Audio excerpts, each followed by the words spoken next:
you're good to go? Yeah. Excellent. Well, hello, everybody. Welcome to the Talk to Danielle podcast. I am your host, Danielle C. Baker. And before we get started, be sure to like, follow, and subscribe to whichever channel you're listening or watching from.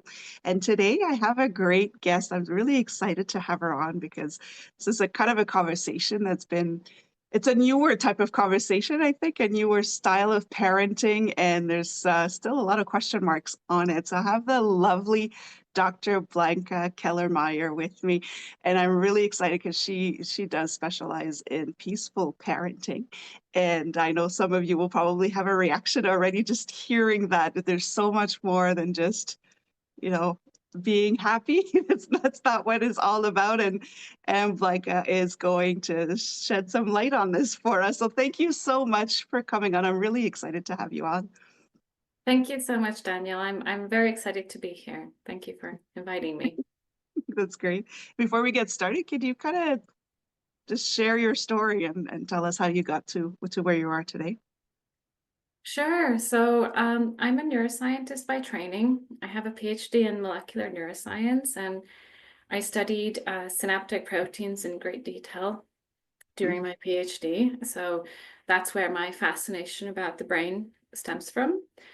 And I had my first child during the last year of my PhD. So some of like people who are in research might know that sometimes you are living abroad, which was the case for me. So when you're welcoming your first child, it's not the easiest place to be without without the help of your family and friends. So it was challenging, and that led me to decide that rather than following and climbing the academic ladder, I'm going to try and transition into the biotech industry. So that's what I did. And I worked for a biotech company for nearly 5 years. I had my second child during COVID. Again, not the easiest times. So, and I remember there was this one day when I was driving home from work, and I landed on this podcast about this parenting podcast that was talking about how even though we set a boundary for our children or a child, and they might have an emotional meltdown or a tantrum over it, we can still empathize and validate their feelings. So, for example, if you turn the TV off after they've had their time for the day, you can still acknowledge their point of view and validate their lack of control and empathize with how they're experiencing it. And I remember this was just so transformational for me, and I've never looked back since. So I dove deep into how peaceful parenting works, and together with my knowledge about the brain, I feel like these two topics just come together and complete each other for me. It makes just total sense with how the brain works and how children develop. So it's transformed my parenting experience, my husband's parenting experience, and I'm really happy to share this with parents and help them with their parenting struggles as well. Oh, that's great. And you're right, when you start studying the brain and how we process things and how it all comes out, it becomes very interesting with the younger children because their brain is developing. So you actually get to see it in action, and it's great. You really didn't have good timing with children with in terms of having your support system. It is my hat off to you for keeping your sanity through it all. It's a lot to take in. Uh, Yeah, it wasn't the easiest, and I think it really helped me grow. And I always view my older child is a challenging one. He's got ADHD, and I always try to view the challenges that the challenges we face with him as my own learning curve. So he's teaching me how to become a better parent, how to become a better person through what we struggle with together. So yes, it wasn't easy, but I'm glad for the experience. Oh, that's good. I'm gonna start asking questions right away, but I pick three. I was thinking, can you walk us through three big ideas of what peaceful parenting is? I know there's more than that, but in our conversations, we've talked about three. So can you kind of, for those who are not too sure what peaceful parenting is, or may not know exactly what it's all about. Can you kind of walk us through the big ideas about it, please? Sure. So, peaceful parenting is focused on three main pillars. And the first one is parental self-regulation. Mhm. So, there's a lot of work on identifying what works for the individual parent because we're all different. The same thing might not work for two different people, right? So, it's tuning into how you can regulate your own emotions and your own how to stay calm in intense moments. So that's pillar number one. Pillar number two is connection. So there's a huge emphasis on connecting with your child, with each of your children, and because that the reason for this is because the only way we can influence our children or anybody to that matter is through our connection with them. So that's when they will want to cooperate with us if we're truly connected. And the third big idea is setting kind and firm limits. So the idea is that we're more like a manager or a coach rather than trying to control our kids. Mhm. And so when we set the limits, we guide them through the limit. We're always there helping and supporting them. Wow, those are great. Those are big pillars. Those are really big pillars. And the parents' self-regulation, I think, is one that we don't talk about a lot. We do tend, sometimes our children are good at getting us to react as opposed to respond. And so that self-regulation pillar is, I think, one that can be very interesting for all of us. Can you kind of walk us through some of the myths about peaceful parenting? A lot of people have a misconception of is just letting the child do whatever they want to do and just be like, oh, be careful, just that. But that's not what it's all about. So can you kind of walk us through some of those myths that are not Yes, actually part of peaceful parenting? Yeah. yes, definitely. And I'm so glad you asked this question because there is a lot of misconception. And I think the number one thing is being peaceful all the time. Okay. And I think this stems from the name of peaceful parenting. So it was Dr. Laura Markham who coined this term, peaceful parenting. And I consider myself a second generation peaceful parenting coach because so my mentor, Sarah Rosensweet, was trained by Dr. Laura Markham. Um, Nice. and one of the big myths, again, is that we are always calm, that there's no yelling, no shouting. And this is absolutely not the case. I mean, there is the goal, right? We want to stay calm, and there, with the piece of parental self-regulation, there's a lot of focus on working on ourselves and identifying our own triggers. And as you say, rather than reacting, we try to respond. And when we do mess up, because we're not perfect, no one's perfect, then the focus is on repair. So another myth is that it's permissive parenting Mhm. and that children always get their way and that there's no discipline. And this is not the case because we do set kind and firm limits. What confuses people, I think, is that there is no punishment.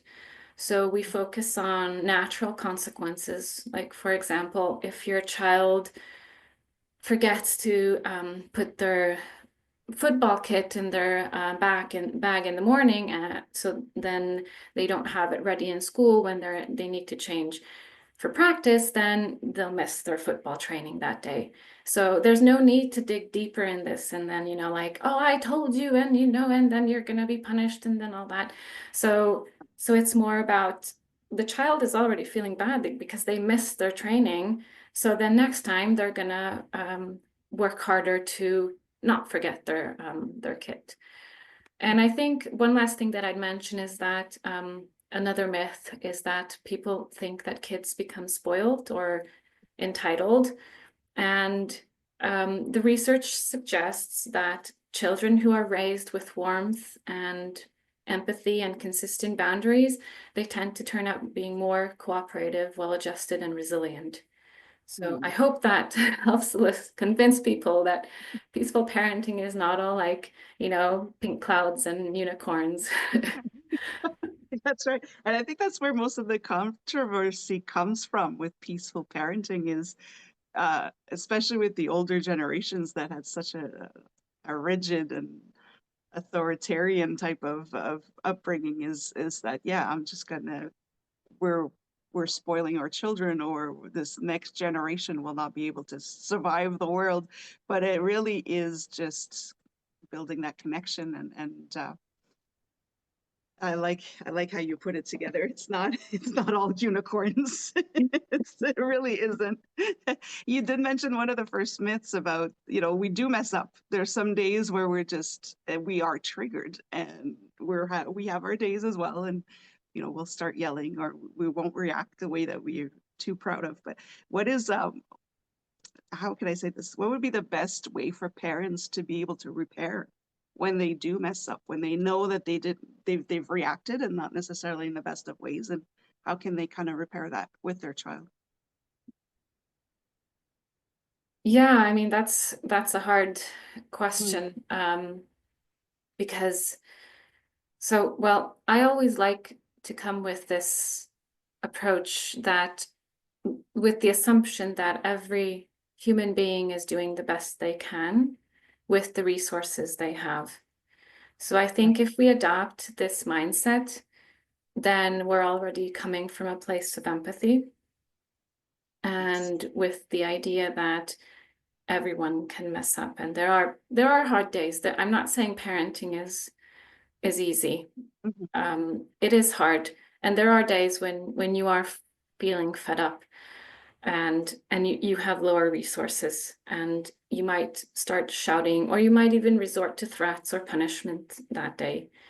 And Right. what I like to bring in this case is acknowledging, yeah, this was hard, bit of self-compassion, right? That, okay, this is a hard day. Everyone has hard days. And apologizing. So telling my child that, okay, today I it was too much for me and I yelled at you and no one deserves to be yelled at and I'm sorry. I'm still working on this myself and I'll try better next time. So like owning up to this, um, that we mess up, it also helps our kids realize that because they're so egocentric when they're young that they think Mhm. everything is about them. So they start internalizing this like, oh, mom yelled at me because I'm bad kind of Yeah. thing. And if we own up to our own mistakes, then they'll learn that, oh, mom has her own issues as well. And that's okay because I can mess up. And even if I mess up, my parent will be there. Right. And on top of this, I always try to bring in like aspects of positive psychology, which relies on identifying saboteurs and other like positive powers and how we can work on using those ourselves and modeling it to our children. Right. Right. And that's so important that it kind of leads me into my next question about what are things that parents could do today? I kind of like to say, let's implement it. It's great to talk about it and listening, but what could we do to change it? And how do we do that? What can we just start doing today that will kind of hush the saboteurs, the sabotaging mindset and move towards that positive psychology? Yeah, so with the saboteurs, it's like this, the more you think about it, the worse they get. So the first thing is awareness. So if you recognize that you're in that bad negative cycle, judging yourself, criticizing yourself, or judging others even, or Mm, judging the circumstances, um, like when you're stuck in traffic and like, very everyday example about being stuck in traffic and how your emotional responses to being stuck in traffic. Are you upset? Are you worried that you're going to be late for your meeting or late for wherever you're going? Or are you able to sit in that mm, moment of, okay, now I have this little extra time. What am I going to do with it? and really trying to be present. So I think there's a lot of emphasis nowadays. We hear a lot about mindfulness and all that, which is it is great. We should be more mindful. I think with positive psychology, if you're able to focus for 10 seconds on one thing, one physical sensation, maybe if going back to the example of being stuck in traffic, your hands on the wheel, um, or maybe you spot something visual and really focusing, tuning into the fine details of what you're seeing, the colors, the shapes, the shades, and all that, just for 10 seconds, that will already activate the part of your brain which is more on the positive side. So if you continue to do this throughout your day, whether it's with your kids or without your kids, then that is a very good first step in doing that shift, creating the shift. Right. I like that because it's so simple, right? We tend to think that it's going to be so hard to switch that part of our brain to say, let's focus on the good things. And Yes, and I think that comes from, yeah, let's be mindful, let's do mindful meditations, which is like, oh, who has 15 minutes in their day to like sit down and meditate, really, right? So I really like this idea of, oh, just for 10 seconds, and everyone has 10 seconds. Uh, and that's already the first step. So, and then celebrate. yes, it's so important. Yay, 10 seconds. Yes, and it's not as overwhelming. 10 seconds is doable. No matter what situation you're in, you will actually embrace it. It'll be like, oh, wow, I can breathe for 10 Yeah. seconds and keep my mind. And those seconds add up throughout the day. I really like that. Nice and simple for everybody listening. Give yourself at least 10 seconds a day Yeah. Yeah. to manage that. And then you see over time, you see the change in the way that you think. I really like that. I'm going to throw you for a loop because I didn't tell you I was going to ask this question, but I think in our conversation it kind of flows. Is there any advice that you wish you would have had sooner when it comes to your parenting and how you show up as a mother? Is there any advice you wish you would have had sooner that would have made your life a Mm, little easier, maybe? well, that's a good question. Well, I think the advice I give myself to my younger parent self is to be more present, Mm, because I think, especially with my firstborn, and due to the circumstances I was in with finishing my PhD, I wasn't as present as I would have wanted yeah, to be. And I think these are times you'll never get back. And the transformation of becoming a parent is huge. So I wish I had like more support, um, not just physically, but like mentally, with becoming a mom mhm, and while you're living abroad, while you're doing some very important academic research. And yeah, I think I would, yeah, give my older self a big hug and acknowledge that this is really hard. yes. Oh, it's such good advice because especially as a new parent, when your first time, you really think you're on your own with that. You don't want to um, ask for help because you think you should be super mom, Yeah. and you should have it Yeah. all under control. And you feel like you need to prove yourself. So it's so important, not just physically, but yes, mentally as well, to get that support and allow yourself to take it all in. We're all learning as we go, so it's so important Yeah. to have that. And I think it's like, because I'm always surprised, and I hear this from so many parents that, we have the birth preparation courses, we have the breastfeeding support, sometimes, not not always. Yeah, And then that's it. Like then you're left on your own dealing with whatever yeah, is thrown at you. And that's when the hard part begins. So so so it's true. not the birth, like, I remember telling my husband back in the day when I was struggling with breastfeeding with my firstborn, is that I'd rather give birth. I had like a 26-hour delivery. I'd Yeah, rather give birth to him again than continue with breastfeeding because it was so tough. And no one tells you how hard it is. And you're feeling that you're left there feeling like you're you're Yeah. failing because this is something that should come naturally and it doesn't come to you and you're like, oh, I suck at this. Yes, so true. Because we're just constantly thinking, what am I doing wrong? Why can I not get this? And then it's different with the second child. So you've gone through it with the first one. You think you've got it, and then the second child is completely different. So you have to relearn everything. It's just, we need to have these conversations to help parents say it's normal not to feel normal, I know. and Yes, definitely.